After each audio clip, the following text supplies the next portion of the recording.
everybody, and welcome to the Next Level podcast.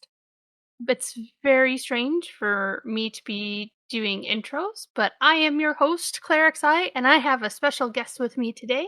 Their name is Myrrh, and they are from Asura, and they are amazing. So I hope everybody welcomes Myrrh here to the podcast channel. I'm How are not you doing, Carmus. Myrrh? I'm not Carmus. I just want to let you know. Uh, anyway, hello. I like cheese and long walks on the beach and warrior, which is ironically the title of today's episode or the topic of today's episode. It sure is. But let's get to know Myrrh a little bit. No, we don't need to do that. Just a small little bit. So Mir, how long have you been playing on Asura? Well, I started in the JP server in 2002. And my first character was an elven, and I wasn't fluent in auto translate then, so it was really, really, really hard to play. And then, like maybe 2 weeks later, I made my character that you see now, still in 2002, and I was on Asura. I was born Asuran, never left. Probably gonna die Asuran, get banned on Asura. Ugh, I'm never gonna get banned. Yeah, it is a crazy time, and you and I met actually during the old days, and that was always a funny, interesting story. I'm not going to tell it this time because I think I've told it multiple times. For those that don't know, Murr is also my husband, so I am very grateful that he's here to help back me up today in regards to Warrior. Because while I play Warrior, and during some time I did get some feedback on how I never get to play my warrior. And Mur here plays it a lot more than I, and he actually plays it differently than I do. So it'll be interesting for us to go back and forth in regards to this topic. Because Um, I'm forced to. Nobody knows what a DT set is, so when all of them die, I'm still standing, and then I die because Warrior can be a tank, but is not a good tank. so the job class warrior did start off in the very first Final Fantasy game, but it wasn't called warrior, it was called fighters, which you can actually see an ode to this kind of retrospect through the actual AF equipment where it was called fighters before it gets reforged. So I Oh, thought that was kind of neat. so we're doing the whole like entomology and like lore of the beginning of Warrior. Yeah. It all started with a human in Africa. Eventually, they multiplied around the world, and eventually evolution kicked in, and then we started moving No, north we're not going America. to go that far. And then they populated Asia. And then the Bering. Kidding. I was going to say the Bering thing, and then they came into North America. Then Oh my goodness. ah, ah. Anyway.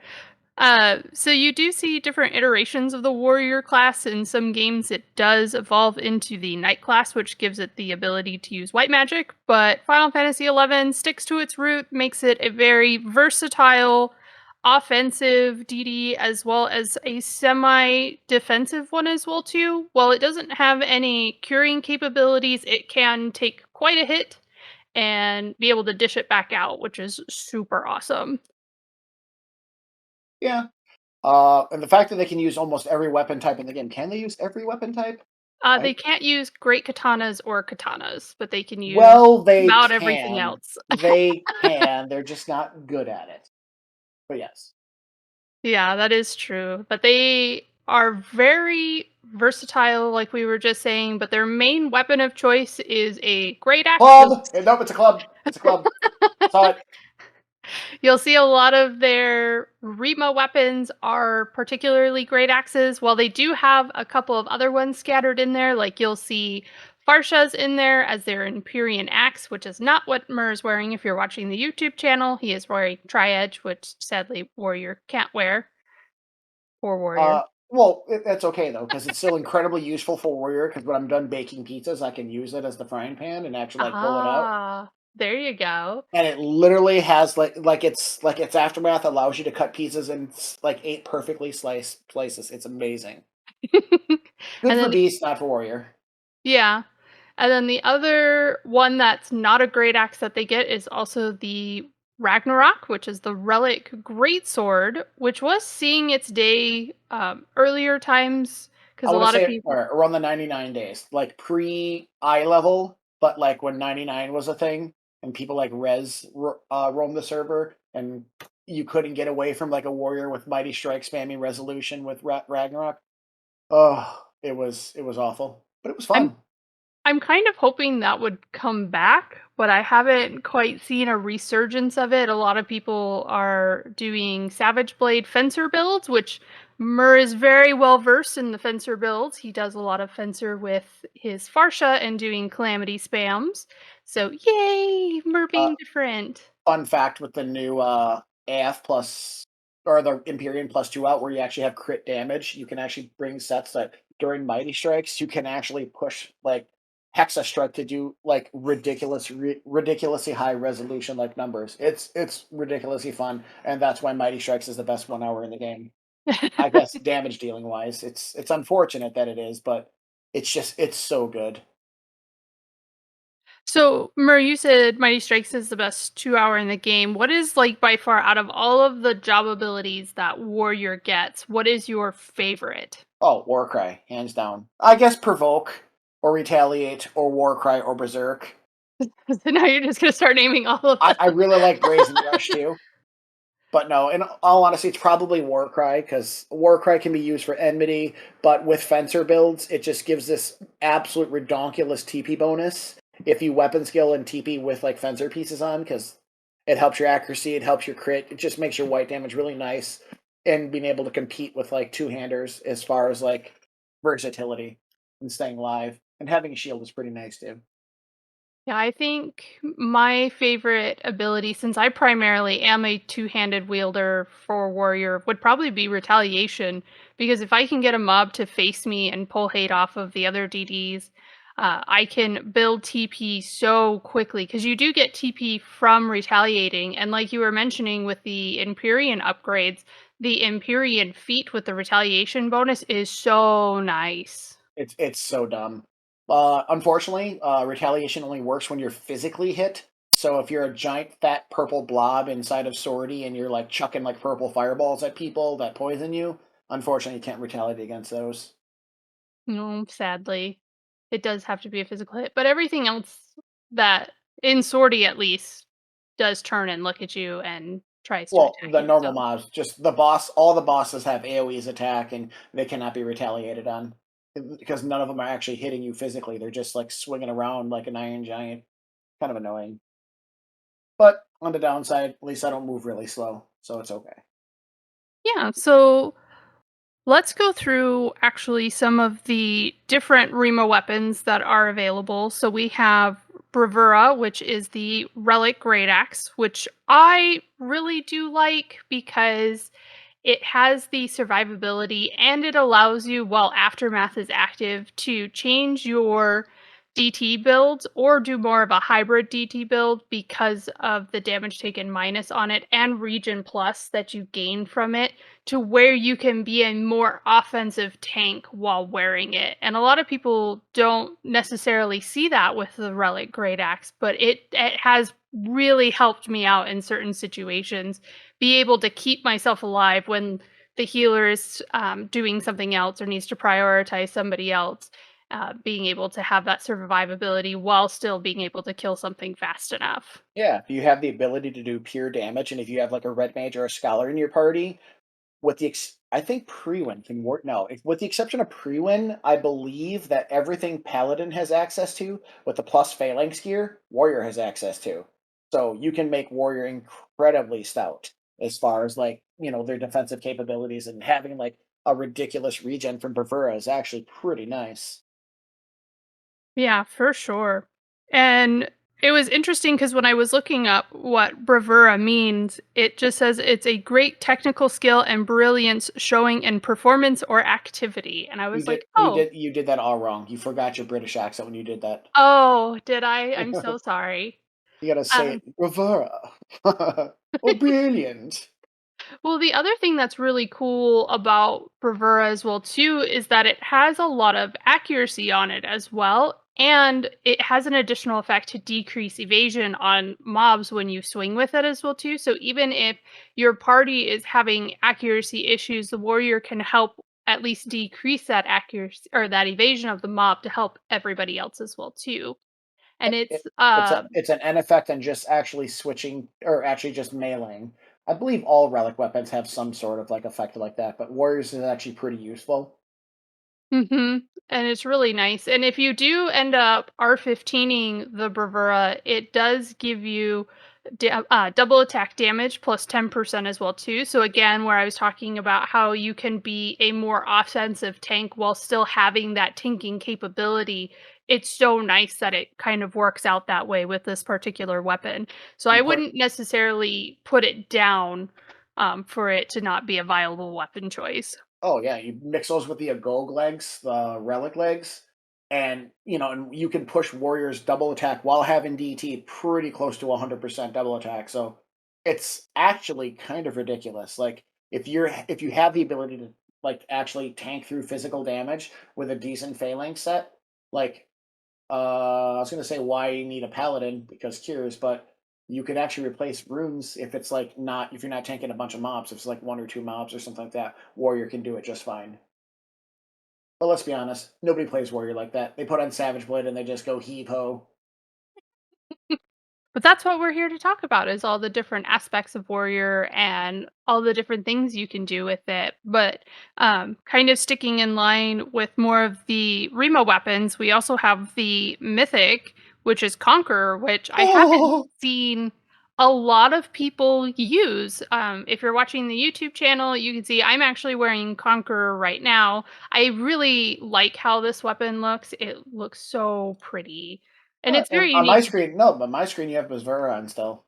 No, I have Conqueror on right now. It's a very small type of axe, but it's just very unique, which is really nice. Can you blink for a second so I can actually like update my screen? I can't blink. I don't have anything to blink with. Take your weapon off and put it back on again. Oh crap! Clarity popped. Oh no! Oh no! Depopping Claire. It's terrible. There, that help you? I can't actually put my Conqueror on because I'm in your Mog House, and it keeps telling me don't use the command inside another character's Mog House, and then it gives me like kanji that basically says, "Hey, screw you, buddy." So it's pretty sad. Oh darn. I can't touch the tip of your Conqueror, but hey, hold on. Let me ponytail it a little bit. There we go. Okay. Anyway, for those not on YouTube, I'm so sorry for that little thing that you had to listen to. My bad.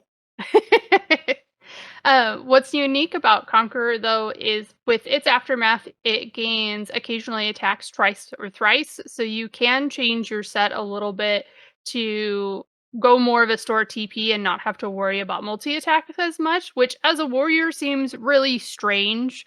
But you can still do that and still have that multi attack and gain TP faster. Um, That's but what it I also do. Yeah.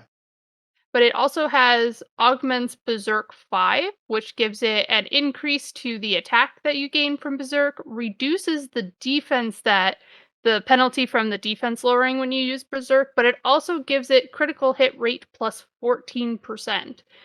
So which is super interesting and can really cause some interesting builds and make you lean a little bit more towards a critical hit damage build as well too.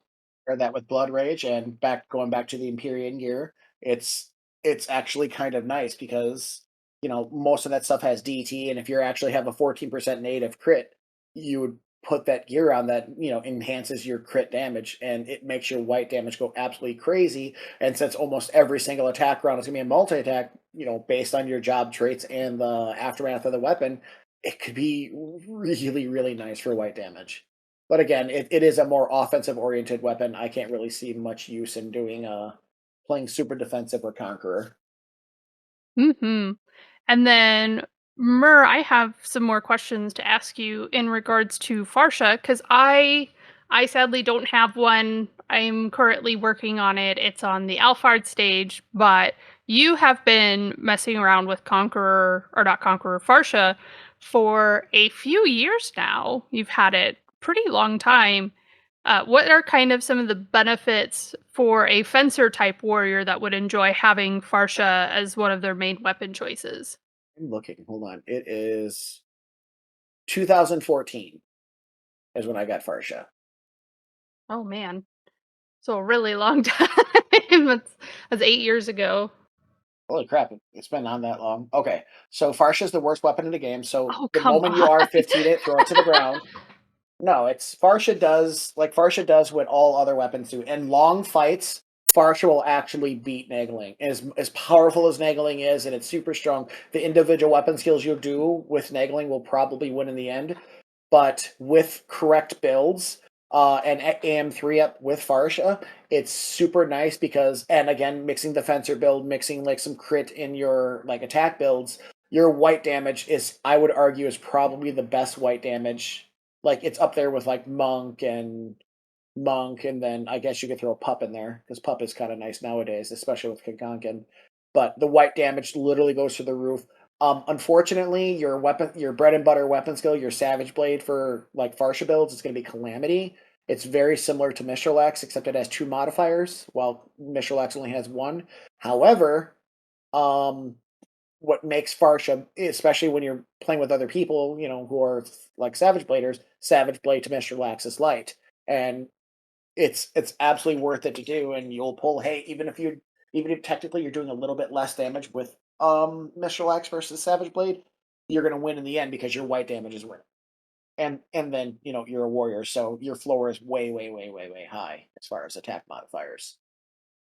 And I know you've been using Farsha in our sortie runs and been doing a lot of skill chain damages as well too with Mistral Axe and those times when we don't need to skill chain with Savage Blades, you've been doing calamities, which how much roughly do your calamities do in content like sortie? Well, non-soul voice buffs, just your standard 4 or 5 song. We'll just say 4 songs, no Geo, Tact and Samro, which is like standard. A Savage Blade. My Savage Blades typically do between 51 and 53K, and my Calamities will do anywhere between 42 and 49K. It's just it it's just nagging. It's not Savage Blade versus Calamity because they're actually very close in modifiers. It's just the fact that you throw like 10,000 buffs in your bar fire on your all these other little things that just bar fire buffing your damage is crazy because that's what nagging does. Not very skill chain friendly with things, but it's still like fantastic. Um, I still think Farsha is one of the best item like overall weapons in the game because of all the things it can do. The light skill chains, the dark skill chains, a pure magic non-hybrid weapon or a pure non-hybrid weapon skill that has attack modifiers. It makes no fucking sense. I mean, golly, goosey willikers. It makes no sense. But Farsha, I can talk all day about it because I just think it's an amazing weapon. And Cloud Splitter, with the addition of like the ubiquity of Naomi and like magic attack bonus, it really, really pumped up Cloud Splitter's versatility and usefulness. It's not going to be the Savage Blade, but you're not going to Savage Blade an Elemental either. You use the right tool in the right place, and Farsha is amazing because it opens light, it can close light, it can double, it can do Cloud Splitter for darkness. Like you can open up Ruinator, close with Leaden, close with Farsha for double darkness. It's donkey balls crazy. It's awesome. I recommend everybody getting a Farsha.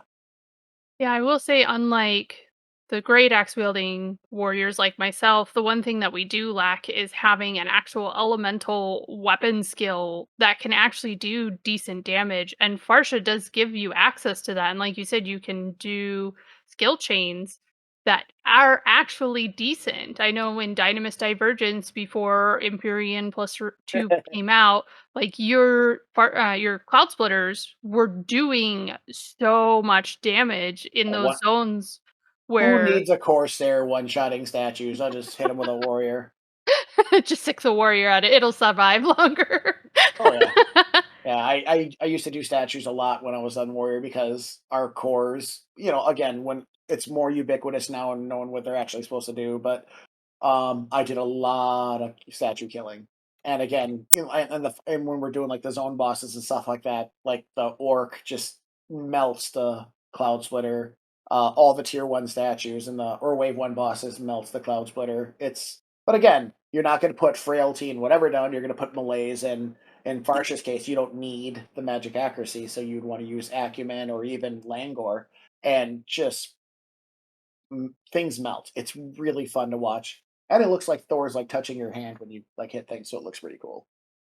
I did find it funny while looking up where Square Enix might have gotten the word Farsha.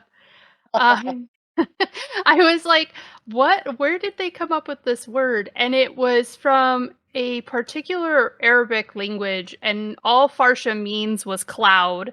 And then, of course, they gave the name of the weapon skill Cloud Splitter, and I was like, "That's kind of funny, actually." So what I came up with is because a sword swipes, an axe cleaves. So another word for cleave would be to split. You don't slash logs when you're cutting them. You cleave logs, or you cut them like. So that's where I think I got the idea. So I think somebody really like put some effort into like giving that weapon skill a good name. And Also, then, oh, farsha is also another word. It's a Hindu word. It's in the Sanskrit language. It's a parashu. Farsha is another word for a parashu, which is basically a halberd with a really wide blade and a really long thing attached to the blade. So, I don't know. It's pretty cool. But parashu, I thought at first that's where they got the idea from. But looking at the Arabic word for cloud, and then splitter, and then it's an axe, and yeah, I was probably wrong. well, I think it's interesting because I think they tried to keep a theme with the weapons that warrior can use. Because then you have Ukon Vasara, which is the Empyrean Great Axe, which is based off of the Finnish thunder god Ukko, which then again, it's also its weapon skill is Ukko's Fury. And so keeping those two weapons as kind of lightning based weapons was really interesting. And I was like, oh, maybe that's where they're trying to tie the two together. Just a dereliction of Thor because it's all Scandinavian tribes and Scandinavian religion, which predates any modern religion by, I don't know, 8,000 years. So it's I don't know. I find theology and stuff like that fascinating, and reading up on Ukko and like the Finnish mythos was very interesting. And now I know who Ukko does and who he married, and I don't know, it's pretty cool. Well, I remember pre-Odyssey, a lot of people used to laugh about Ukon Vasara, and they're like, "Oh, it's not a very good great axe, and it doesn't do very well." But with the introduction of Thekpada gear, and now, like we were talking about earlier, the introduction of Empyrean +2, Ukon Vasara is nothing to laugh about. I mean, the occasionally deals triple damage, with a really well done double attack build and crit damage build, you or just critical hit build, and then also stacking crit damage on that as well too. It can really dish out some numbers. It can be super crazy. Yeah, I thought about that when I was talking about when I made my comment, which I stand by, that Farsha can probably do some of the highest white damage in the game. I think Ukon is up there because I haven't gotten a chance to test around with the new crit build with the Empyrean +2 items that actually give like crit damage. Um, with Sekpada and its ability to like basically make every other attack an auto attack with that crit damage with Empyrean Aftermath, holy cum bubbles, I think it would actually be kind of nuts. I might have to retract my statement, but at this moment, I stand firm. Farsha is king. I remember Farsha was king back during the Abyssia era because any crit based weapon skill was godly in Abyssia, and you did see a lot of warriors making Ukon Vasora with Verfragna monks, and they would go head to head to see which weapon skill would do more, Victory Smite or Ukko's Fury. Yep. And it was just ridiculous how much the damage did, but after Square Enix was seeing that these two job classes were doing so much with these weapon skills, they did end up nerfing both Ukko's Fury and Victory Smite at that time, which made people not really like Ukon Vasara as much because of that. And people have been making builds to make Ukko's Fury do more damage.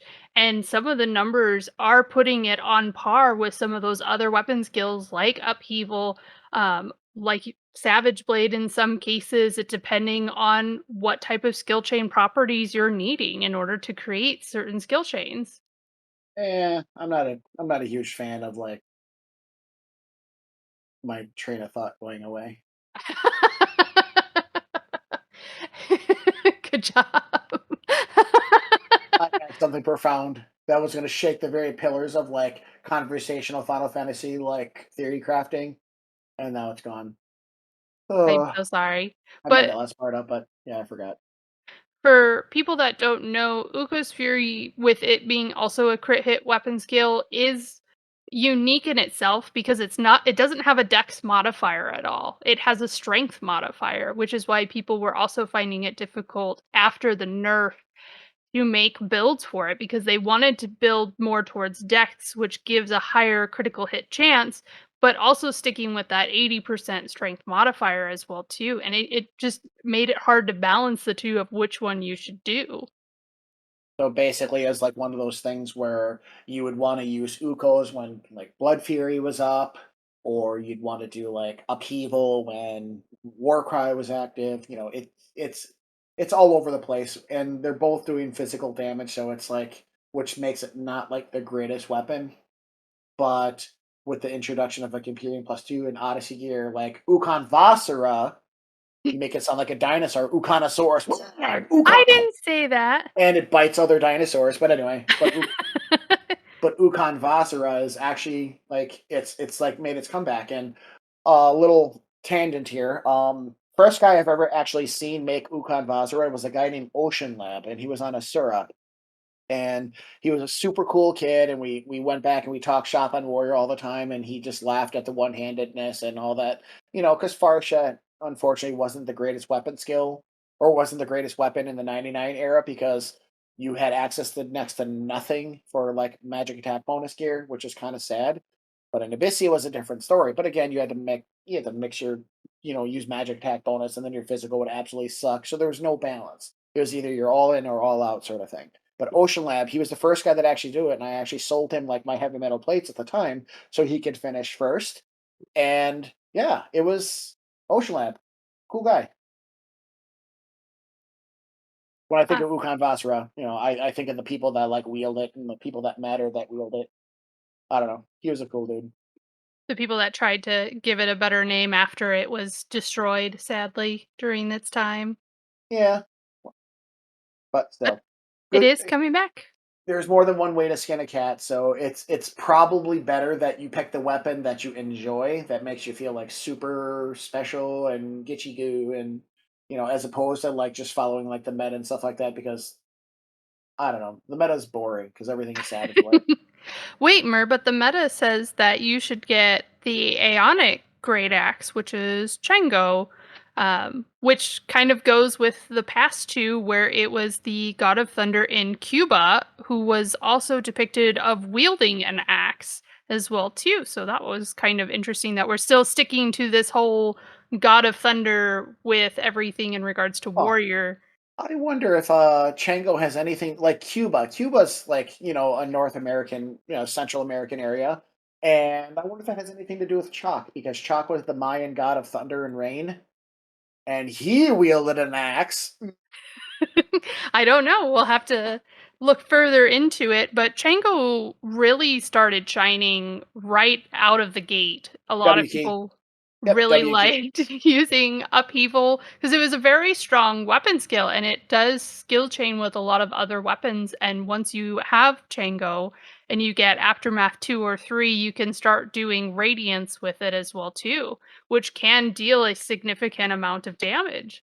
I call that a W key weapon because with Chango, I think you use only two weapon skills, and those weapon skills are armor break or full break, and then upheaval all day long. Like all you do is like spam upheaval because it skill chains with itself. You can weapon skill really early because it's extremely high TB bonus, and heaven forbid if you have Berserk and Warcry up and even more TB bonus, it's just like weapon skill at 1,000. It's like weapon skilling with 3,000. It's a W key. Like it's I'm not gonna say brain dead, but it's slightly less brain dead than like savage blading everything. But I don't know. My humble, not so humble opinion. Okay, Mer. So we've went through all the different Rimas that are currently available for Warrior. Could you put these in a specific tier of like should get or kind of work towards, but because I never say anybody should like 100% go for a Rima like right away. There are Well, other weapons you can definitely use, but out of the Rimas, which one would be like the most reliable like, and then kind of working your way down to, like, least liable to get. Well, it depends what your needs are, but I would say the easiest one to get that will probably make the biggest impact from going from having no axe or great axe to having that axe or great axe would probably be Django. Because like I said, I'm not trying to like speak too poorly of it, but it is a pretty like easy thing to do. Like you pop pass, so yeah, you never hit Segan or Third Eye because when you pull that hit, you want to make sure that you get one shot. So Warrior can't use Segan. Like it's actually allergic to Segan and Third Eye, so you don't want to use that at all, and you just keep spamming upheaval over and over again, and it does really good damage. I would say the one that does the most, hands down, is Farsha because it does great magic damage. It does great physical damage. The AM3 is really good, and it works in conjunction with like every single one of Warrior's job abilities, and not every other weapon or weapon skill can actually say that. Like every job ability works with Farsha, including Defender, because you can use a shield with it, which is super nice. Having like, and it's not even a joke magic damage either. It's really, really good magic damage. um, I would say Bravura is the least niche because nobody's going to do that because they're not putting the biggest numbers on there. And more than likely, they're not going to say, well, I'm going to just like not bring a paladin or a rune and just bring a warrior, which is absolutely viable. It just depends on how many things you're fighting because there's no way that a rune or a paladin is going to touch the amount of damage that a warrior can do, especially paired with like a red mage or a scholar giving them phalanx. It's so useful. It does a lot of great damage, and they literally wear nearly the exact same gear that a paladin wears with the Sepata and the Naomi with the extremely high magic evasion. I think the only difference is shield, well, in majesty and cures. But again, if you don't need cures and you're only tanking one or two things, warrior's really, really good for that, and bravura would be even better. That potent, ridiculously as balls regen that it can get with the R15 is kind of, or not the R15, but with the aftermath is pretty cool. Um, I would put Ukon. I would put Ukon as like a should get, as on the same level as Conqueror. Ukon and Conqueror literally do the exact same thing. Conqueror allows you to like put store TP in your builds and literally spam weapon skills literally as much. And the fun thing about Conqueror versus Chango is you can actually 5 and 6 step like really good actually, and put it in some of those weapon skills that actually are in the steps are literally putting like debuffs like defense down, evasion down, like on the mob, which is super, super nice. And I'm always just been a fan of mythics because it literally takes your ability, or it takes your necessity of having to put like multi-attack gear on your sets. Like I love store TP. I like taking 2 or 3 swings and being there ready, or I should say 2 attack rounds, not swings. Like I like doing 2 or 3 attack rounds and like being able to keep going. Like if you watch me play monk or warrior, I love 5 and 6 stepping. It's super nice, super fun. Yeah, for me, I would probably have Chango and Farsha tied at the top, only because of like you were saying, it depends on what type of warrior you want to be. If you want to be a two-handed weapon user, Chango is a very nice starting out weapon. A lot of people are acceptance of Chango warriors because of the amount of DPS they can output very quickly with the amount of store TP on the weapon itself, as well as the TP bonus it gives. So you can do those weapon skills at lower base TP because of having that built in right away. And then for those fencer warriors, Farsha is so amazing with the amount of versatility it can do, with the amount of output it can have as well. But it does come down to burst fights versus non-burst fights. If you're not going to have a burst type fight, Farsha's going to win in the long run. If it is a burst type fight, I can't say that fast apparently. You'll want to go more towards the non-Rima of an Egaline because Savage Blade can just dish out so much damage in a short period of time, but Again, well, I would won't like get beat to. out I want to light add damage I wise. want to add the caveat that it's not necessarily burst versus non-burst. It's like, do we need skill chains or non-skill chains? Because if you do like for example, there are times when you absolutely do not want skill chains when you're fighting Maju or the A boss in Sortie or Bumba. All these things that you just simply cannot do magic damage to, or they like go berserk or drop fetters or like throw like toxic spitballs at you.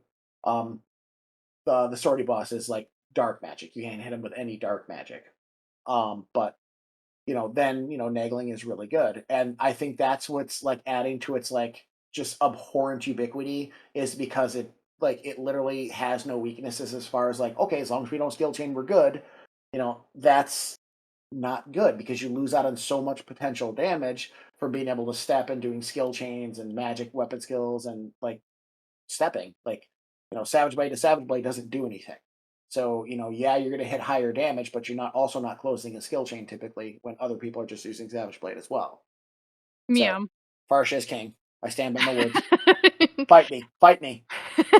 And then I am kind of with you in regards to the Ukon and Conqueror being kind of tied because it really would depend on what type of build you're working towards because of the increased critical hit rate that Conqueror gives you, which allows you to also make different builds because of the occasionally attacks twice or thrice if you have your aftermath. That you can deal some crazy damage in regards to having that critical hit rate with multi attack and then also building with the critical hit damage and other things that you can do with it. And then Ukon Basora is just a powerhouse in itself with having triple damage on aftermath and building a full double attack build with it and then having double attack damage plus with it as well too. It can push out those crazy numbers as well. It's more based off of its white damage than its weapon skill damage, but it just again depends on what type of fight you're having. And then Bravura being just below that because not a lot of people do use warriors for primarily tanking. They use them for their huge damage dealing, but it is a nice alternative to have. And then Ragnarok, sadly, as its last Rima that it has, is towards the bottom of that list because it just sadly gets beaten out by a lot of newer weapons that have come out. Even for resolution builds, it sadly is getting outshined. Hopefully, in the future, they do come out with it more things that enhance it, or maybe with the new prime weapons, they rejuvenate the Ragnarok lookalike, and all of a sudden it'll be amazing. You never know in that regards as well, too. Fair enough, fair enough. But that's not even all Warrior can do. Like that's like part of like Warrior can do like axe, great axe, and their remas. Unfortunately, their remas are limited to axes and great axes. But they literally can use every weapon in the game except for like great katanas and katanas because they're not Eastern enough, apparently. They're not bound with the East. But they literally can like abuse every other great weapon skill and every other type weapon. It's just super nice. Mighty Strike's Hexa Strike. Super fun. You should go try it out now. Like really, Mighty Strike's Hexa Strike. It's super good. Like holy balls, it's good. Especially when you're hitting blood things like in the Master Trial. Oh my god, save your Mighty Strikes for that. It's super fun. I cannot stress how much fun that is. Just like blowing that Kodava away. Ugh, ugh, so much Well, fun. even not even speaking in terms of master trials, Warrior is so amazing inside Odyssey because of that versatile weapon choice. It can use blunt type weapons. Like you were saying, you have the Vermilion mace that gives it Hexa Strike, or you can use the Luxotic base from Unity and get the weapon skill damage after augmenting it and spamming Judgment, which is very similar to Savage Blade and Calamity, but for club forms. And it can do some really high numbers as well too. You can switch over to the Black staff. Can Warrior get Black Halo? Yes. Oh my god. See, okay, so Black Halo is literally like the pound for pound the Savage Blade of clubs. It's not fair. I don't know, my judgments do way better than my Black Halos do. Well, you have Warrior? Really? But, also, a lot of people were using warriors in those burn parties before they recently changed it in Crawler's Nest because they can gain the staves. You can use, like, Kazuki Mizuki in regards to having still the multi-attack with using a two-handed weapon staff and pushing out really high damaging cataclysms as well too, or even Shatter Souls will do really well on a warrior. Sure, but like in those parties, just Xiaonan would probably be the best staff for them. Just its native like magic attack bonus, magic accuracy. It's super super good, and everybody knows how good warriors like known for their bursting skills. So like Yeah. doing those extra burst damage. No, I'm just kidding. But it's really nice for like when you have Warcry up and you're doing magic weapon skills like in an A like for Cataclysm.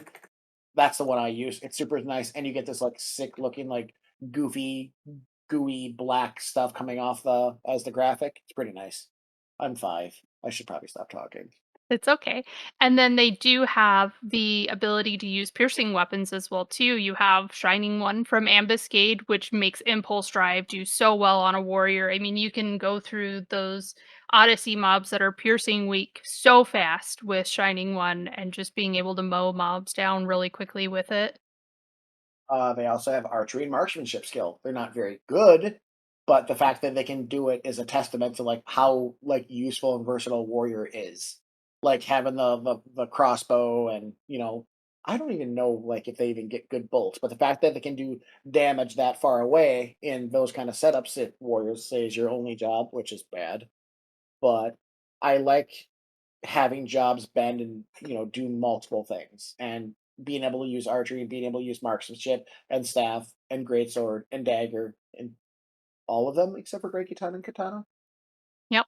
Because Oh, even the daggers they can put on and be able to use that as well. If they want to still stick with a fencer type warrior, they can put on a dagger, which will make them attack slightly faster. Uh, they have to kind of balance out that TP gain because fencer warriors. That's one of the troubles that they do have is they don't gain TP as fast as a two-handed weapon user, um, but they can still dish out really high numbers with like evisceration and everything as well too. serration is nice, but typically if you're going to use a dagger, use for AoE and edge spam, which again it's weaker than cataclysm, but it's wind based, so it depends on what you're fighting, what weapon skill and weapon you should use. So yeah, depends on how you want to play. All the versatilities. And I mean, even if we go back and we talk about non-Rima axes, you can still use the ambuscade axe and do decimation as well too, and have some different skill chain properties. Still being able to use um, Cloud Splitter as well too, and having those skill chain properties. The one thing that people used to use a lot with the ambuscade axe is dual wielding and having the TP bonus axe in their offhand as well too. That actually was like that's what I was gonna mention. Like warrior like literally has the ability to like do every type of build in the game. Like defensive, offensive, dual wield, fencer, two hand, one hand, hand on controller, hand on keyboard, one hand grabbing a shield, one hand groping a thigh. Like they're super, super useful. They're everywhere. Yeah, and while decimation isn't used much aside for having that axe, because it Five doesn't step, do 5 step, 5 step, part of the 5 step. Sorry, I'm done.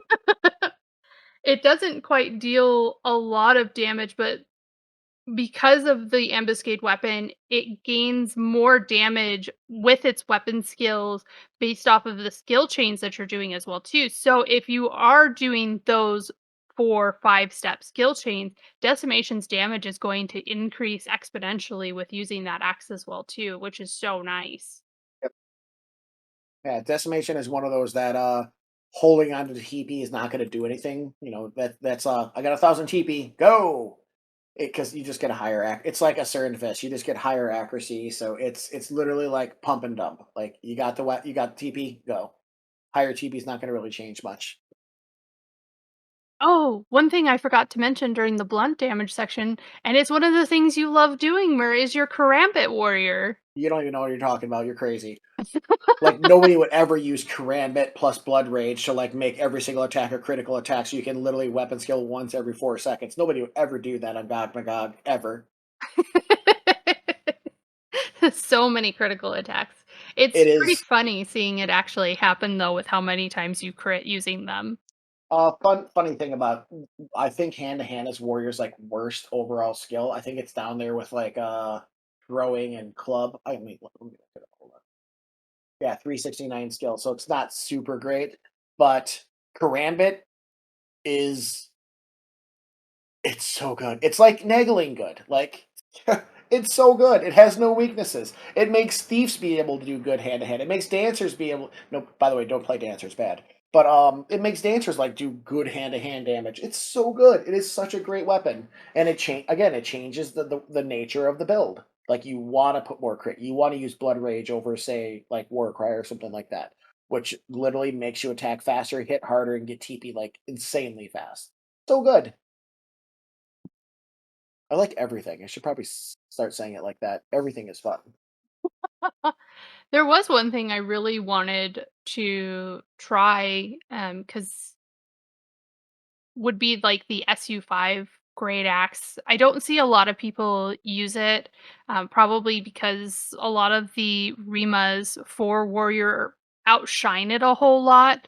But I do want to try the critical rate builds with that particular weapon because every time you do a crit, you gain TP, and I'm wondering how fast of TP you gain with that Exa- weapon. exactly the same as Karambits. It's literally 50%. Well, because Um, it's got 10% on it natively, and then it's got an additional 10% for Pass C. So if how much that would really increase your damage output with more weapon skills essentially. But then again, you can also kind of do a subtle blow build with it as well too cuz it's one of the few things that warrior can gain that has subtle blow 2 on it comparatively to only having just the body piece and so Dagon breastplate and then the Nick Motto ring I think is what it is that has the subtle mhm, blow 2 on it. mhm. So to get it kind of closer to that subtle blow cap for those fights where you really don't wanna feed mobs TP. It just makes it for a really, really, really bad time. Feeding mobs TP is bad, especially on mobs like Embos, which is the tree in Odyssey. Fighting that guy in V20. Oh, not a good time. But it's one of those things where having like maybe that axe could be like the difference between not having to use a Dark Knight with like Tutorial Cleaver spam all day, like having Cap Subtle Blow 2 and Subtle Blow 1, like a warrior would be able to like let loose essentially. I don't know. I guess they'd get a Zor. No, they wouldn't get a Zor because if you're not getting TP with the Beastmaster doing, oh, so good. Oh, it got me thinking now. Maybe I need a LeBronda.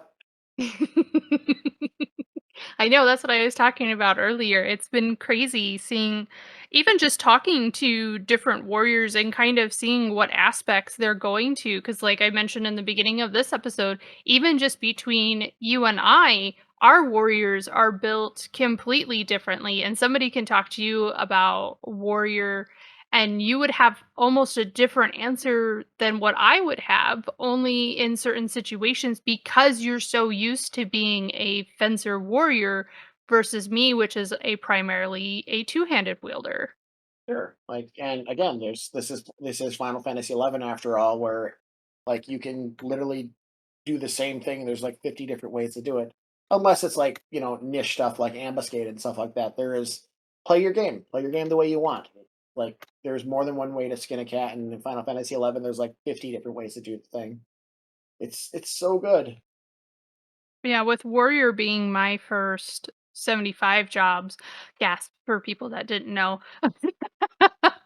It's been interesting seeing all the trends that have been going through with Warrior and what people are kind of leaning towards. Because I know when you made Farsha for the first time, people are like, why are you holding a shield? Like, that's one of the dumbest things I've ever seen. Like, nobody does that. And especially nobody would do it with an axe. But there was that one other person in Magnanimous at the time we were in, and he was Cruiser. doing Yep. huh? Cruiser. Cruiser, that was his name, and he was a savage blading fencer warrior, and a lot of people were very impressed at the time with his damage, Mhm. and were like, "No way have we seen a fencer warrior deal so much damage." And at that time, I think it was dual wielding warriors were the hottest thing at the time because of the ambuscade weapons that were Yep. starting to come out. Yep. Um, I think I think that was before Negling. Kaja weapons might have been out at the time, because he was like really shining when Omen was brand new. So when did ambuscade weapons come out versus when was Omen brand new? And I'm foggy on that, so I don't remember. Yeah, I don't remember what weapon he was using at the time, but I remember he made a big deal about like using Savage Blade, and I was just like, I just do Calamity, and I want to say before Nagling came out because Nagling is good, but you need like 1,000 buffs in order to make it insanely good. So I don't remember specifically when the weapons came out, but Ambuscade did come out before Oh, yeah, Omen. absolutely. Yeah, absolutely. I Ambus know. when Yeah, Ambuscade got released with the different variant armors and stuff like that. I think Saleva came first.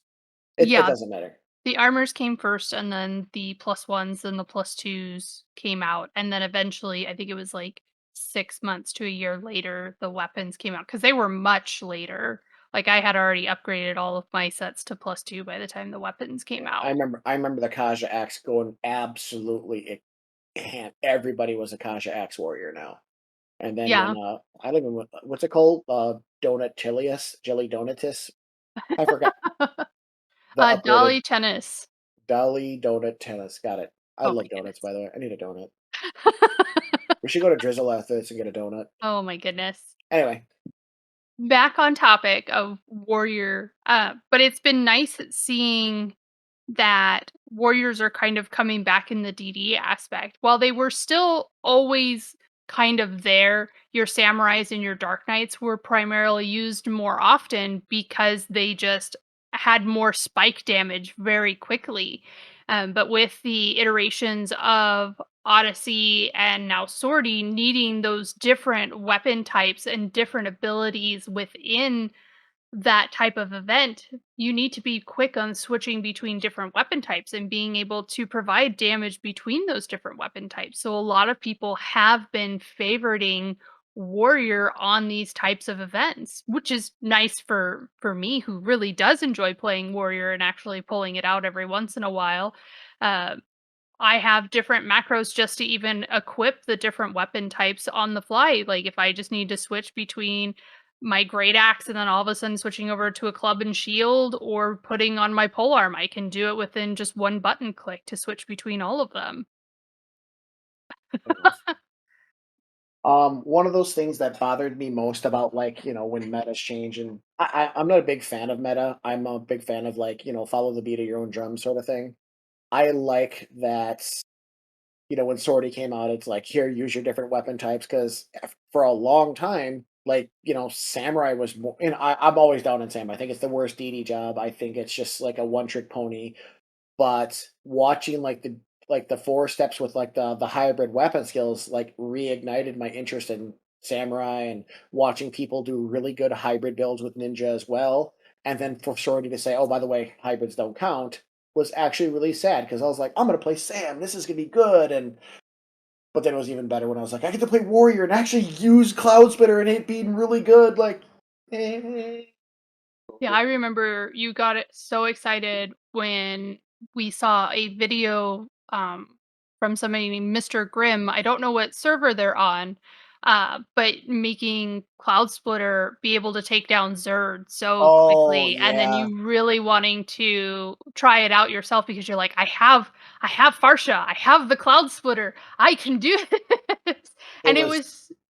Go and ahead. it was nice when he did it, to be fair, when he did it and I did it for the first time as well, when he did it way before me, but when I did it for the first time, Naomi wasn't a thing then. So, like, augmented, like, the best magic attack bonus crap warrior could use was if you had a good relationship with Osim and you were actually like soul to him to get good augments, you were good. But most of the time, Osim is not nice to people, and but I had some ridiculously good, and it wasn't until my Naomi actually got augmented up to like V25 and stuff like that, that a couple of my Odyssean pieces finally got outdated. And that's insane to me because when Mr. Grimm did, I was like, well, and he showed his gear and like what he was doing, I was like, well, I can do that. Because I'm just that guy. I want to like try to do everything there is to do in the game. And we did it like 15, 18 seconds faster with like one less person. I thought that was really cool. And it showed me a little bit that not every DD's got to be based around give me frailty, give me fury, let's go to town, give me malaise. And like, what? I like that. I like versatility. I like doing different things. And I love Sortie even more because it allows you to go into a room full of elementals and kill things without aggroing all the elementals because you don't need to be cured. Like, it's so much fun. That's why First is king. I stand by my guns. Fight me. I don't know, I'll fight you on that, but that's just because 'cause I'm not a fencer type warrior. Yeah. But That's just what I really like about the warrior specific community is just because there's so many people trying all the different aspects of this job and trying different ways to do different content. I mean, there was a group that did this month's ambuscade, which I know is changing here on the 12th. But right now it's the Dalahan, and people used Chango and were doing people spams to do light skill chains to try to kill it as fast as possible, and they were just gaining TP so quickly that they could just keep this weapon skill going over and over again and be able and they must have had some amounts of subtle blow in their weapon skills as well too, because the Dullahan didn't really get that many weapon skills off, which is what people were showing with the monk strat that they were doing. So even seeing that type of method going on with warriors was amazing to see as well too. And it just shows that you can have all of these different strategies that are being used with different jobs, and you might be able to throw a warrior in there because they're so versatile, because they can deal so much damage, but they can also tank it as well too. Fair enough. What is the next topic? So we got we got weapons. We got sort of like entomology and lore on the weapons. Job abilities. Job abilities. Yeah, we'll go back to just explaining how good Warcry is. Okay, what's next? Well, Well, I love Mighty it. Strikes back in the 75 era was Mighty Misses for the longest time because you took so long to swing. But now, with the amount of buffs and the amount of equipment that you can have, Mighty Strikes has become a very powerful type 2 hour. I guess I should say 1 hour, 45 minutes, depending on how many job points you have within the job as well, too. Yeah, I got a Master Warrior one of these days. I know you have a mastered warrior. What are you talking about? So many masteries, Yeah, all the jobs. we're gonna have to get Orser and them to go give me another party so I can Master Warrior. Help! All the help. Berserk is, I always get worried with using Berserk. It's a very nice ability and definitely one that you should be using if you're trying to Zerg mobs as quickly as possible. You wanna definitely raise your attack. Um, I don't like using hybrid damage taken minus sets very often, which is why Myrrh was kind of taking a stab at me at the very beginning of this episode. Because I am one of Hmm. those warriors that just wants to kill things as fast as possible. Unless, I am specifically trying to tank, then I will use a more damage taken minus set. But lowering your defense, how significantly Berserk does that can be detrimental if you are ending up pulling hate from something and it just starts wailing on you and somebody's may not be ready for it. Yeah, unfortunately, I'm one of those guys that I don't hit Berserk too often. Like I can go back and sing the praises of Warcry, but I think Aggressor up there is like an insanely good job ability. Blood Rage is a good job ability, and which probably not going to get enough credit, but Fencer builds with Restraint is sickeningly good because Restraint again when I went back when I originally started my tangent about Farsha and why I believe Fencer's a better ability than two-handed is because every one of like Warrior's job ability works in conjunction with Farsha and Fencer as opposed to like some of the two-handers. And Restraint is really nice because for every auto attack you're doing, like you're literally raising your weapon skill damage, and it's super good. I don't know. I like the idea of like I like minimalizing. I like things being like clean. So I don't know. That's why I like stepping and cloud splitter, and then when I'm bored, I do cloud splitter again.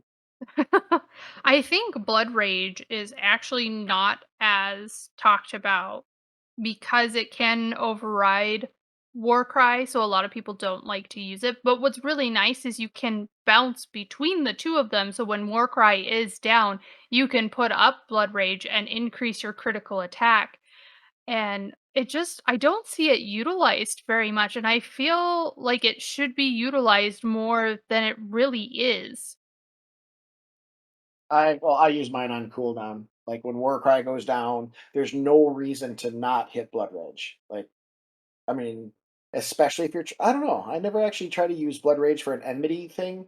I use Blood Rage because when Warcry is down and I make sure that nobody else has Warcry at my party up, if there's another warrior, if there's a summoner doing Warcry, um, I use it all the time. And my build changes when I put the feed on now and I make sure that my Gogue legs are on.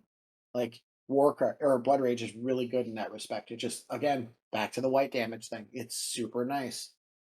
Yeah, it's just not one of those things that's talked about a whole lot, and That's not a Blood lot of people Rage. use it. Blood Rage is spelled BLOOD. We're talking about it. I know. But another thing that I don't see a lot of people utilize because they don't really think about it, it was an older ability that a lot of 75 players use, probably because we fought more of these types of mobs, is Tomahawk.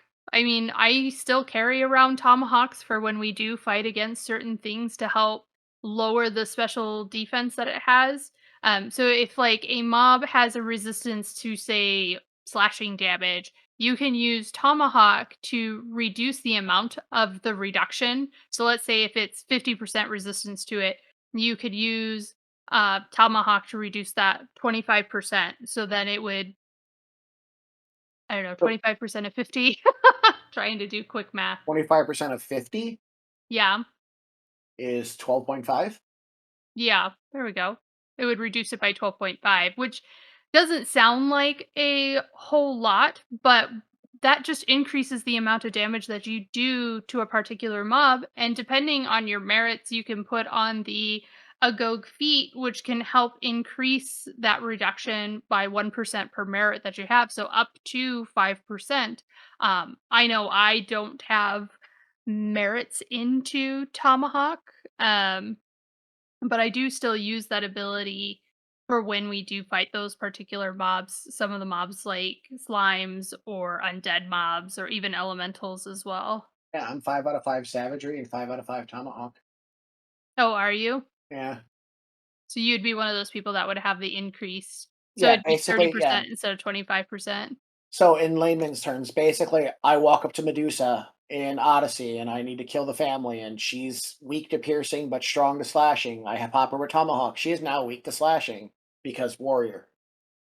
Yeah, the only downside is you do need to make sure that you have a throwing tomahawk in your inventory in order to be able to use this ability. It doesn't actually require throwing skill in order to throw this tomahawk. You Yeah, use the ability and you just get the effect of it. yeah, you don't miss. Yeah, which is really nice because if you miss that, that would be terrible if you'd missed on a weapon skill. Oh wow, I didn't even realize it can actually break immunities too. Mm-hmm. Yep, the 100% immunities, which is really nice as well. Well then, let us chat longer. Well, Okay, it but anyway, also helps with the magic damage reductions as well too. So like if you have nukers in your party and it's resistant to a particular magic damage, you could throw a tomahawk and it'll reduce that as well too. that's actually kind of bonkers. But yeah, basically, it's if something's weak to slashing, or if you're using that, if you have naggling on and you're slashing things, and there's something weak to slashing, throw a tomahawk at it for a second, and for the next minute, depending on how many merits you have in there, that mob won't exist anymore because now you can savage blade another thing. All the things. And then we talked about retaliation earlier, how it was my favorite ability to use. So you do have a chance to retaliate against a mob when it swings at you. It does have to actually land the hit in order for you to retaliate. So you sadly it can't miss you, and you basically evade it. You do have to take the hit to the face, sadly. So make sure you're semi-defensive, or at least let your healer know that you're taking damage while you're fighting something really quickly. But you can deal significant amount of damage while retaliation is up as well too, and just the amount of counter damage retaliation can cause. But the downside to retaliation is if you're in an event that requires lots of running around, like Like Odyssey and Sporty. Sortie, the downside to having retaliation up so much is you run really slow while it is active. It does have the same cooldown as it does while active. So if you do have to remove it off of your buff bar to make sure to continue running, you will have to wait until that recast timer is back up to reactivate that ability. A long, sad 3 minutes it is. It is. It's very, very sad. 3 minutes. But if you're in those fights where you're on a one-on-one fight and you just need to kill it as fast as possible and you know you're going to be tanking, it is by far an amazing ability to have up the entire time it can be active because it will help you kill the mob faster as well too. Fair. Uh, and Warrior has the highest resist virus trait in the game. Next up, next topic, because because plague sucks. Plague does suck. It really does. One of the things that people don't realize is that Warrior does have shield mastery, and it does get shield defense bonus as well too. So even if you are a fencer type warrior, your shield does still do something. It doesn't just be there for looks for some people that are trying to do fencer builds. Yeah, I've been trying to get my Chevalier's ring to work on Warrior, but it just keeps looking at me and laughing. But in a pure like shield build, it's not super viable. But it is nice to be able to like throw some options like the blurred shield, which has weapon skill damage on and chance to block, and I believe it's Sacro Bulwark, which I would probably argue is like Warrior's best like actual tanking shield if you're actually trying to be a pseudo paladin with an axe. One of the other things that's interesting though is we talked a lot about Fencer Warrior and the abilities that Warrior gets with Fencer with having the increased critical hit as well as TP bonus while actually wearing a shield or just single wielding in general.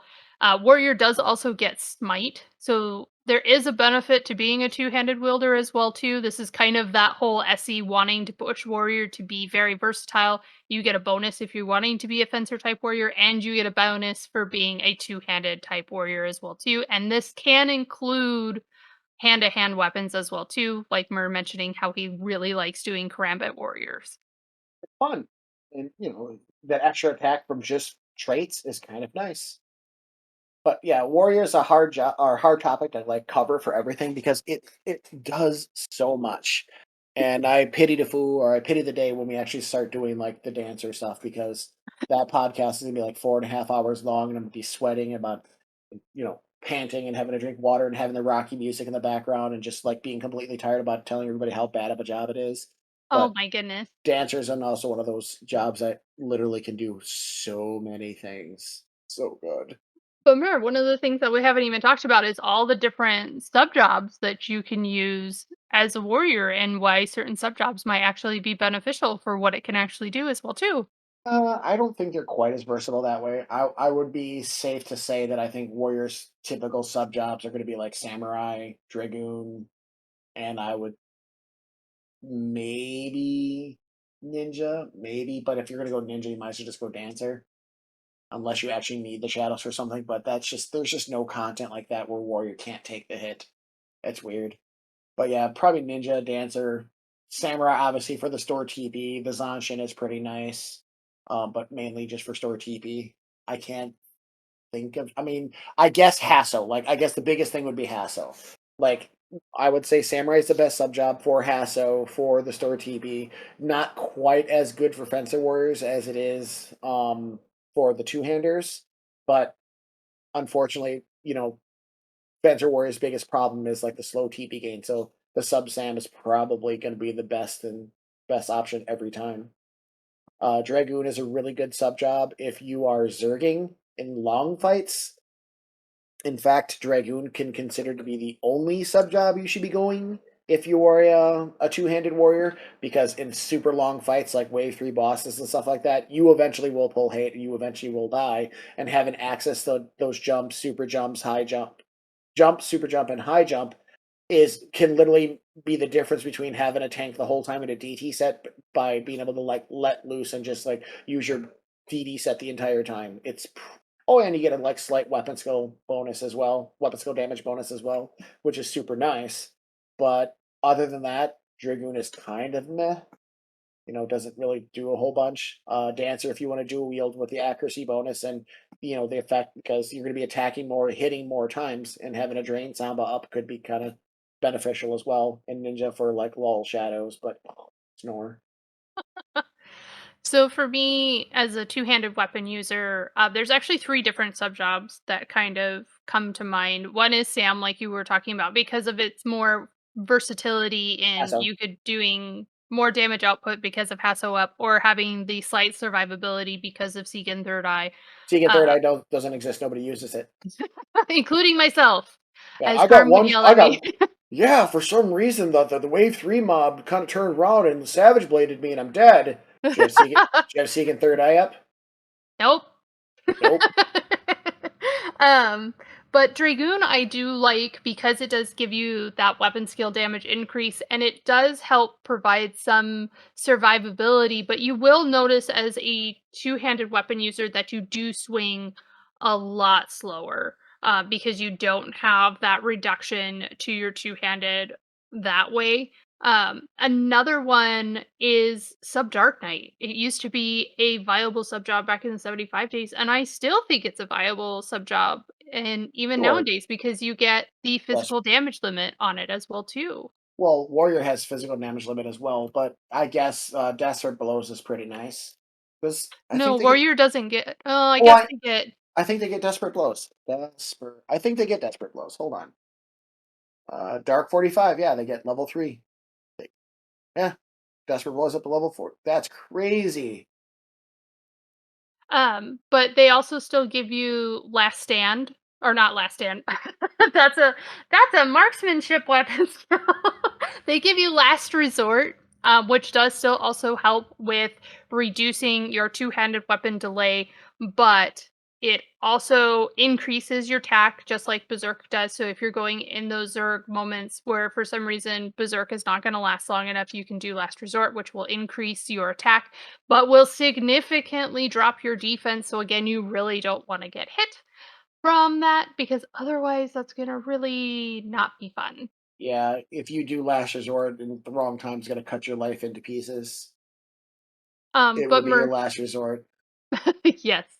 But even Bifurcation. I'll sub get that. Dark Knight will give you a higher physical damage limit than a main warrior gets. Sure, It'll give sure. you a level 3 instead of a level 2. So it can help with dishing out more damage a But little bit quicker. but glass cannons, like the content that is relevant nowadays, glass cannons are bad. Like there's no point to having a glass cannon anymore.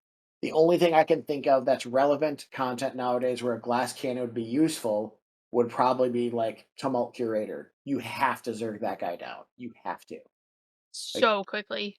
every time the fight goes longer and longer and longer, he has TP moves on a timer and stuff like that. You just it's not worth it. You have to zerg that guy down. And Warrior's not very good there. Warrior Yeah, can be but a helper there, but not very good. for those people that are wanting a kind of ability to solo a little bit on warrior, you can go sub dancer, and this is where you can have fun with it because sub dancer will give you the ability to dual wield. So if you do want to do those dual wield builds on warrior, you could definitely do that with sub dancer. It also gives you the skill chain bonus aspect as well too, which helps with all of your weapon skilling needs and making that super fantastic.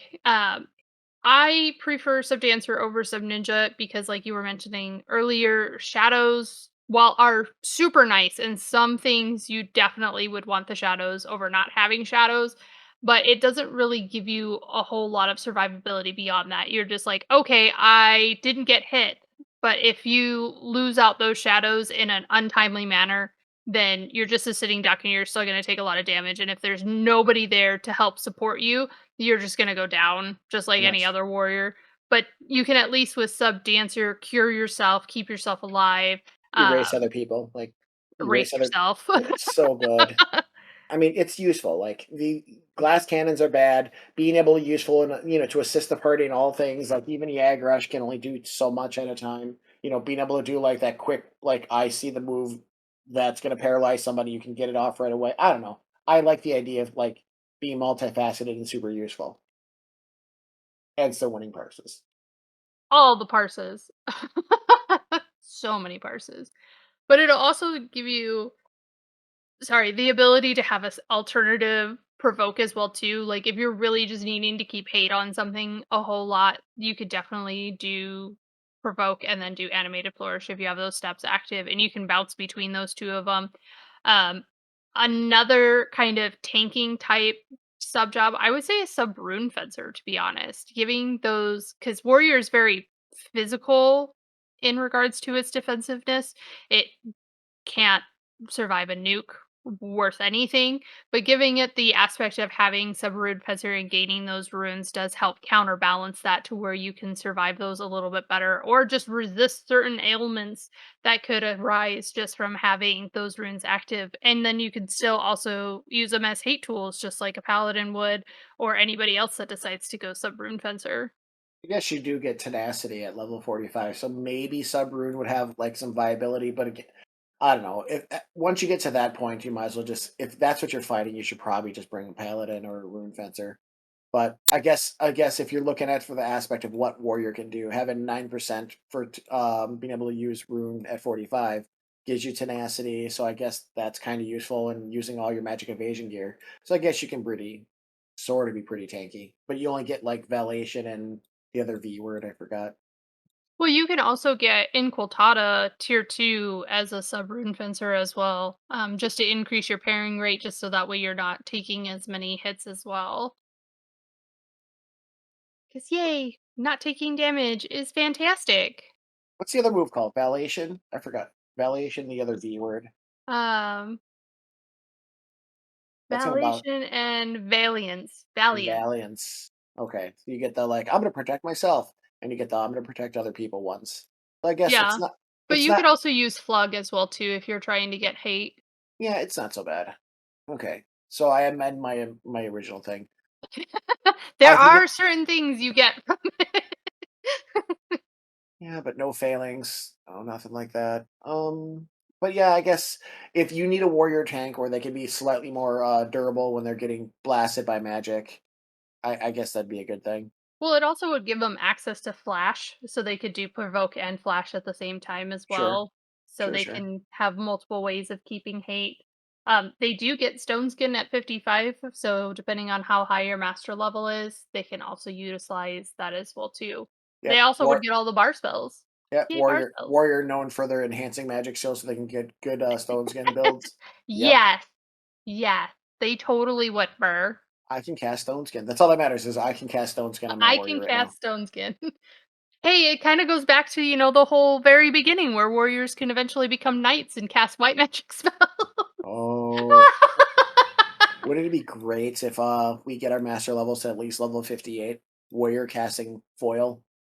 If I still if don't any know other if they'll job, if give. any other yeah, if any other job gets access to foil, I think that's the death of Rune Fencer. Why would you Yeah. want to? Yeah, why would you want to? I mean, I'm not gonna like discredit Rune Fencer. It's an amazing job. They get one for all and all that stuff, but for the AoE purposes, Ninja Sub Rune. Oh, that would just be stupid. Oh, theory crafting again. Here we go. Anyway, We really enjoy theory crafting, and theory crafting is amazing. But speaking of which, we have the update coming out next month. So I believe they were talking about how they were going to do another increase to the prime weapons. So some of the prime weapons that Warrior is getting is they are getting the Great Sword, they are getting the Great Axe. But sadly, they're still not getting the axe, so they will only be sticking on those two. So similar to Bravura and Ragnarok, which were the relic types, they are getting the Great Sword and Great Axe because in fuck you, Farsha. Once in again, they're like, we broke the mold with Farsha. We don't need anything else. You got Farsha. You don't get any more one handers. Get out Nope, of they're here. all gonna belong to Beastmaster. What do you think the prime weapons are going to bring in regards to Warrior? Like, what do you think they're gonna I don't see. I don't know what the theme is going to be with them because the issue that I'm having is like all mythics run a theme. With the AM3 and the multi attack.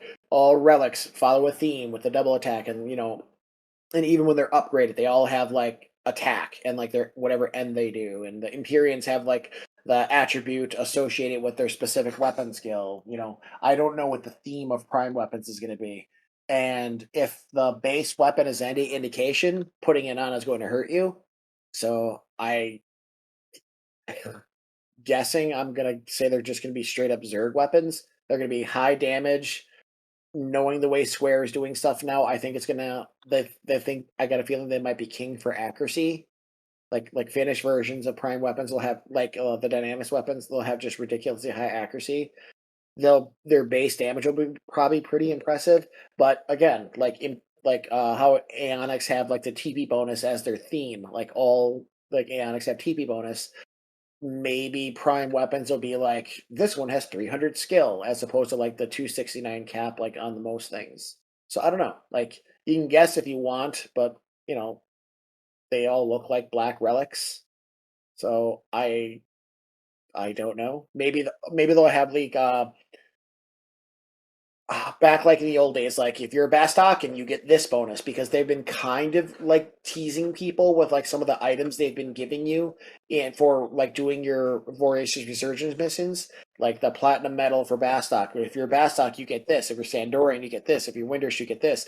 Maybe prime weapons will have different abilities or different subsets based on what nation you're part of, which and honestly I think would be a great thing and it'd be kind of annoying, but I think it'd be a great thing because it would actually make them differentiate from because you're not getting a new weapon skill, you're not getting anything unique. It's going to be the same thing, so it might as well be something like maybe the weapon skill will change based on what nation you're in. I think that would be really really cool. I think that's a neat idea, and that's I'm all I kind got. of I'm kind of wondering, like you were mentioning, where they're going to be going with these prime weapons because they look so much like the relics. If they're trying to utilize what the relics were and enhance them, sort of thing. So, like, if this great axe is going to eventually become more of a just a straight tanking type great axe, or if the great sword is going to be even more offensive than it already is.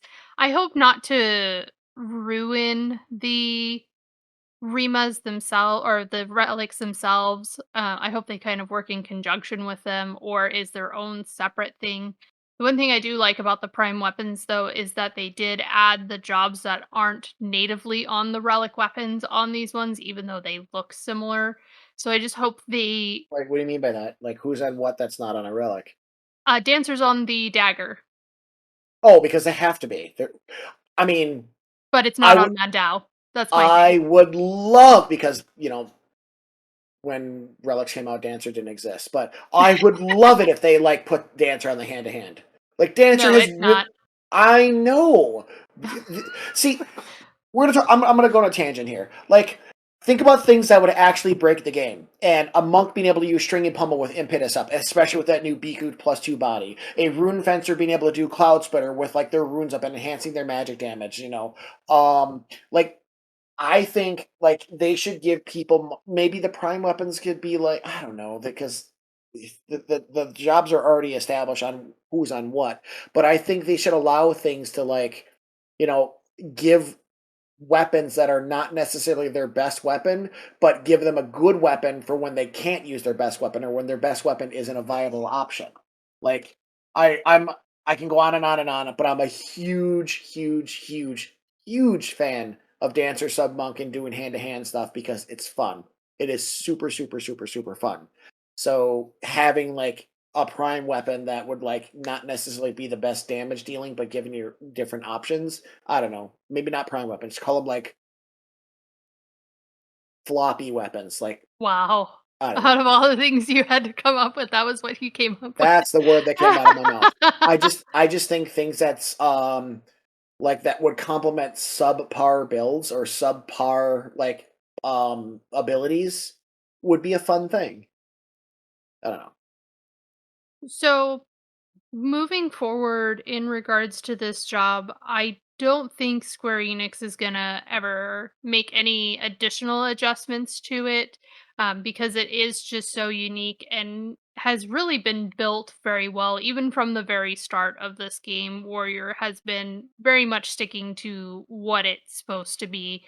Do you think SE will make any changes or add anything in particular to Warrior to make it stand out differently from the other jobs? Probably not because of Warriors variety and what they can do and stuff like that. I don't think so. And unfortunately, my only negative comment on like the state of the game right now is that Square isn't focusing on Final Fantasy 11 as much as they should, as far as like variety and changing up the meta and changing up like what people can do or what jobs can do. I think Warrior is always gonna be good. Warrior has always been good. There's never been a situation where like, "Oh, you got a Warrior, crap, we can't do anything with you." When that's just simply not true. Warrior's always been good. Yeah, you can put there are certain situations where certain jobs are better, but there's not a situation where warrior's bad. And you can't say that about all jobs. Like warrior can do almost everything there is to do in the game, which makes obviously why it's its number one job. Like the top list, you don't have to unlock it. It's right there all the time. Warrior is such a solid piece that anything that you can do that it's a compliment to any party, to any group that needs like the support or the tank or the main damage dealer or a skill chain buddy. Like it is such a solid, useful job that I would go so far as to say it doesn't have any weaknesses. Other than it can't cure itself. Sub red mage, Oh, now we're in sub-red sub mage. white mage. Why Yeah. not? Like Oh, are we again, doing look. Brady Games guide? No, no. See, and that's what I'm saying. That's why I didn't even make it as a joke. But you could, like, you're not going to solo as warrior sub white mage, but in a party setup, especially things like with Koisti Bahar that's out there, and it doesn't have majesty, And I'm not saying to go out and do this. It's not a good idea, but it's not a laughable idea anymore because warrior can get capped fast cast. Warrior can get 50% cure potency. They can get a decent MP pool now with like the new gear and all that. But to put yourself in that kind of situation, the gear that you would have and the gear that you would have to like utilize while you're doing these things, your HP and your MP would be a yo-yo.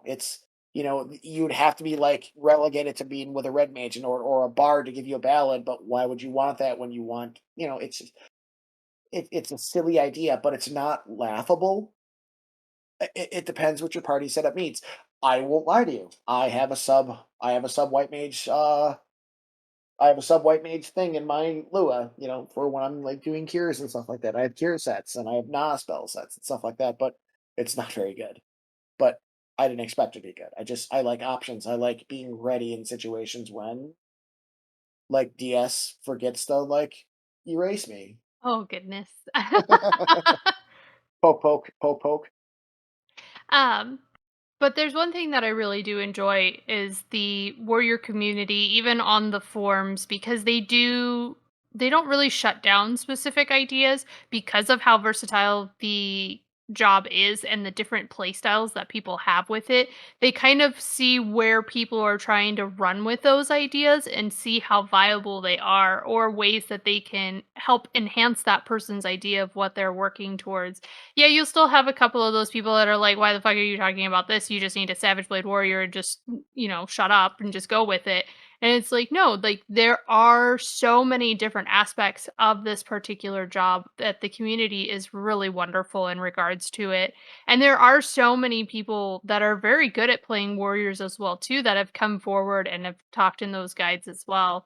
Um, and even in our link shell, we've met a couple of newer warriors that are super excited in playing and figuring out the different play styles and really finding what play style they like. And that's where I really enjoy having you around, Mer, because your play style of warrior is so different from my play style of warrior. Well, that's because I'm scatterbrained and stupid. Like, I want to do everything. I want every job to be able to do everything and make the job your own, put your stamp on things. Sometimes I come out and looking like really, really dumb in the idea of like, conspiracy theory crafting, trying to do something fun and different, to stand out. Or sometimes it's just like, I have to like put my head down and admit, like, we just got a Savage Blade this thing, which is fucking dumb. But, it is what it is. Yeah, so definitely go out, try out the job if you haven't tried it out before. You can even utilize it as a sub job. It is a very good sub job for certain jobs as well too. So don't just throw it down just because people tell you it's not that great. Give it a try. Try out different builds, try out different methods, go two-handed, go fencer, go dual wield. Really mess around with this job and get to try all the different aspects. Again, you don't have to have to make any of the remas for this job. There are so many options, specifically in Ambuscade. Ambuscade gives you so many different varieties of weapons in just it itself that you can mess around with and see what you really want to work towards or what you want to enjoy. I don't disagree. So I appreciate you, Mur, for coming out and doing this episode on our first ever job episode, actually, as well too. So thank you so much for hanging out with me and coming on the podcast. I'm trying to think if there's anything that even in my brain that I do with Warrior and stuff like that, but yeah, I got nothing. I think I covered everything with the best I could offer my opinion on. Fun fact: Warrior has zero native magic skills. That's all. It sure does. So, if you guys are ending up being a two-handed weapon warrior and you're putting full break on mobs, or if you're doing the fencer builds and trying out your savage blades that way, or going dual wield and doing decimations with the ambuscade axe, we hope you guys have a wonderful time out there in the world of Vonadil as a warrior and just destroying all the things. Thanks so much, everybody, for hanging out with us tonight. Thank you again, Myrrh, and I hope you all have a wonderful time. Bye bye for now. At the end of the day, Bye have a great day. bye. Bye, guys.